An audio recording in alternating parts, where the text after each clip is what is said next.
আসসালামু আলাইকুম রহমতুল্লাহ। ভারতের সাথে নয়, পাকিস্তানের সাথে সম্পর্ক রাখার ফল হয়তোবা আমাদের বড় মাপের পেতে হবে বা দিতে হবে।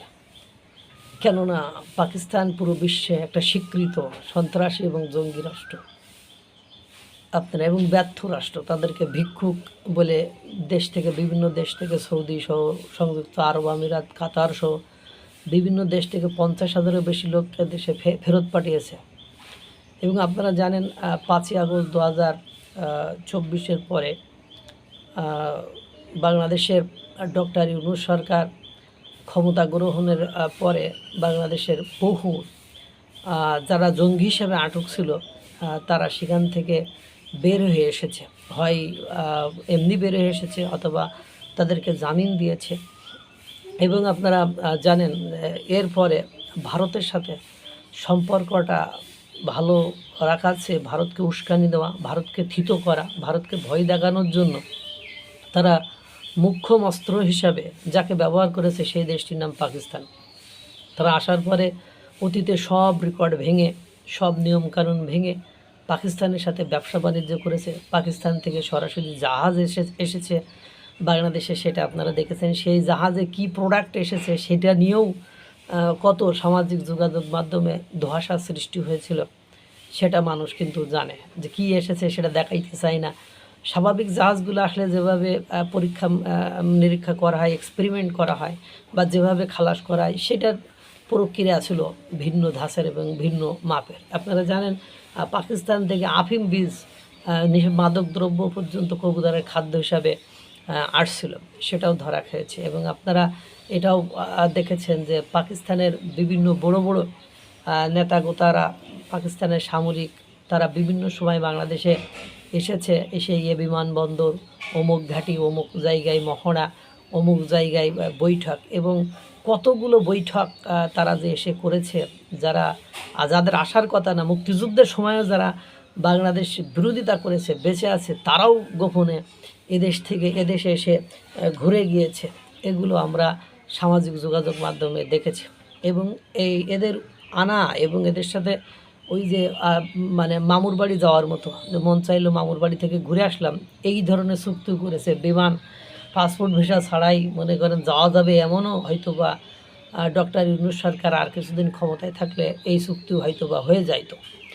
যাই হোক, এর উদ্দেশ্য ছিল একটাই, ভারতকে উত্তেজিত রাখা, আতঙ্কে রাখা। ভারত যে কিছুটা আতঙ্কিত হয়নি তাও কিন্তু বলা যাবে না। ভারত ডক্টর ইউনূসের শাসনামলে আপনার 7 সিস্টার্স অঞ্চলে যেভাবে সৈন্য ডিপ্লয় করেছিল, ঘাঁটিগুলো বেসগুলো চালু করেছিল, সেটা থেকে কিছুটা আন্দাজ করা যায় তারা প্রস্তুতি নিয়ে রেখেছিল। কারণ ভারত দেখছে আমার শক্তি সামর্থ্য আছে, আমি কেন ঝুঁকি নিতে যাব। তারা যেহেতু এই ধরনের কাজ করছে, হঠাৎ করে যদি কোনো অ্যাটাক করে বসে, তাহলে এটা বাংলাদেশের বা ভারতের জন্য ভালো হবে না। ভারত সেটার প্রস্তুতি কম বেশি নিয়ে রেখেছিল। এখন ঘটনা হয় যে পুরো বিশ্বে সন্ত্রাস এবং জঙ্গিবাদ রাষ্ট্র হিসেবে পরিচিত পাকিস্তান, তাদের দেশে TTP, Tehrik Taliban Pakistan, Balochistan liberation army সহ টিএলপি, তেহরিক লাব্বাইক পাকিস্তান, এই ধরনের অসংখ্য সংগঠন রয়েছে। আপনারা দেখেন পাকিস্তানের সাথে আফগানিস্তানের সংঘর্ষের মূল কারণ কী? পাকিস্তানের সাথে আফগানিস্তানের যে যুদ্ধ চলমান, এই যুদ্ধের মূল কারণ কিন্তু এই টিটিপিকে লক্ষ্য করে হামলা চালিয়েছে পাকিস্তান বলেছে। সেখান থেকেই এটা গণ্ডগোলের দিকে চলে গেছে, যুদ্ধের দিকে মোড় নিয়েছে। এবং প্রতিনিয়ত আপনারা দেখবেন এই টিটিপি আক্রমণ করে, বালুচিস্তান লিবারেশন আক্রমণ করে, বিভিন্ন স্থাপনা ধ্বংস করে দেয়, পুলিশ ফাঁড়ি, সেনাবাহিনীকে আক্রমণ করে খতম করে দেয়। এক বছরে প্রায় 1,500-2,000-এরও বেশি পাকিস্তানের পাক সেনাদেরকে এই বিদ্রোহীরা মেরে দিয়েছে। এখন ঘটনা হলো এই কথা হলো যে ইংরেজিতে কথা আছে, a man is known by the company he keeps. সঙ্গ থেকে মানুষ চেনা যায়। তা আপনি কি করলেন? আপনি জঙ্গিবাদের সাথে সম্পর্ক করে ফেললেন। পাকিস্তানের সাথে সম্পর্ক করা মানে তাদের দেশের লোক ইজিলি অ্যাক্সেস করতে পারবে। কে জঙ্গি ঠঙ্গি এগুলোকে বোঝা যায় না, এগুলোতে অ্যাক্টিভিটিস দিয়ে বোঝা যায়। লাস্ট নট দ্য লিস্ট, সর্বশেষ যে ঘটনা ঘটলো, বাংলাদেশের ইন্টেলিজেন্স গ্রুপ তারা বলল বাংলাদেশের ভিআইপি যে জায়গাগুলো রয়েছে, পুলিশ হেডকোয়ার্টার, নগর ভবন, তারপরে বঙ্গভবন, তারপর সংসদ ভবন, এগুলোতে তেহরিকে তালেবান পাকিস্তানের সহযোগীরা নাকি আক্রমণ করবে, এরকম জঙ্গি আক্রমণ হতে পারে।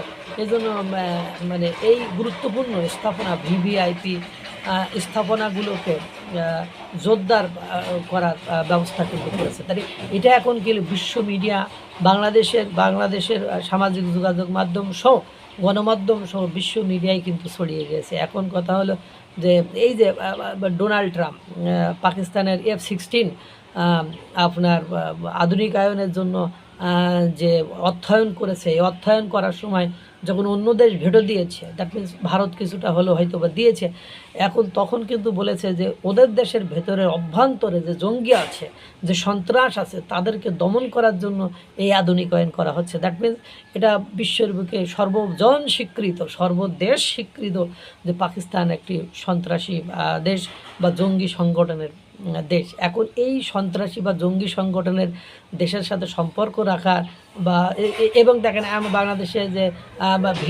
ভিভিআইপি যে কেপিআই যে গুরুত্বপূর্ণ যে অঞ্চলগুলো রয়েছে, সেখানে যে আক্রমণ হতে পারে, এই আতঙ্ক, এই হতাশাগ্রস্ততার যে কথা উঠেছে, সেখানে কিন্তু ওই পাকিস্তানের টিটিপির কথা ওখানে কিন্তু এসেছে, যে খাইবার পাখতুনখোয়া অঞ্চলে। যদিও এটা টিটিপি পাকিস্তানের একটা নির্দিষ্ট অঞ্চলে তারা করে, তারপরেও হতে পারে এটা, কারণ এর আগেও ডক্টর ইউনূসের আমলেও আমরা দেখেছি টিটিপি থেকে প্রশিক্ষণপ্রাপ্ত লোক বাংলাদেশে এসেছে, কারণ তাদের একটা নির্দিষ্ট সার্টেইন একটা গোল আছে। এটা অন্য একদিন বলবো ইনশাল্লাহ।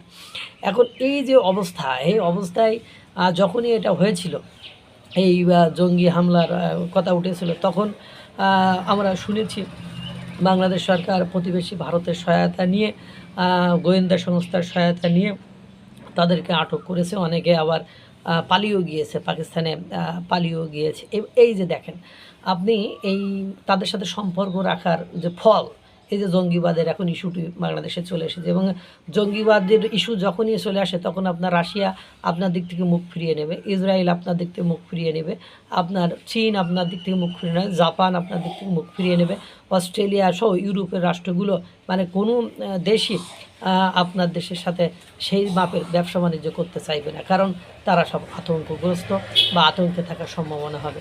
এই যে দেখেন ভারতের সাথে সম্পর্ক রেখে, আপনি ভারতের সাথে সম্পর্ক রেখেছেন বলে আপনাকে বিবাদে পড়তে হয়েছে। হয়তো অভ্যন্তরীণ ব্যবসা বাণিজ্যের ক্ষেত্রে তারা একটু আধিপত্য বিস্তার করতে চেয়েছে, এর বাইরে আপনি এই ধরনের উটকো পাকিস্তানের সাথে সম্পর্ক রেখে যে উটকো ঝামেলা বা বিপদের মধ্যে পড়লেন, এবং বিশ্বের বুকে আপনার দেশে আমার দেশে যে জঙ্গিবাদ রয়েছে, এর আগেও ডক্টর ইউনূসের আমলে মালয়েশিয়া থেকে লোক ধরে কিভাবে জঙ্গি বলে বাংলাদেশে পাঠিয়েছিল, সেটাও আপনারা ভালো মতো জানেন। তাহলে এটা আমাদের দেশের জন্য আদত আমার কাছে মনে হয় না কল্যাণকার এবং মঙ্গলকার কোনো কিছু নিয়ে এসেছে তাদের সাথে সম্পর্ক করার। এবং তারা পরাজিত শক্তি, একটা পরাজিত অপমানিত শক্তি একটা দেশ, তারা কখনো, ওই যে বাংলাদেশের সংসদে স্বাস্থ্যমন্ত্রী একটা কথা বলেছিল যে 2004 সালে আমি এক জামাত নেতার সাথে পাকিস্তানে একটা অনুষ্ঠানে গিয়েছিলাম, তারা আমার মুক্তিযোদ্ধা শুনে আমাকে নিয়ে তুচ্ছ তাচ্ছিল্য করেছিল। দ্যাট মিনস সেই আমলে তার, কারণ ওটা ভোলার কথা নয়, কারণ পুরো পৃথিবীতে পাকিস্তান আর বাংলাদেশ শব্দ দুটি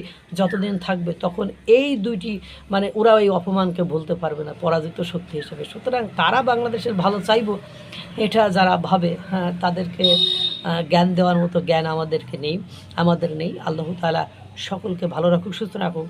আসসালামু আলাইকুম ওয়া রাহমাতুল্লাহ।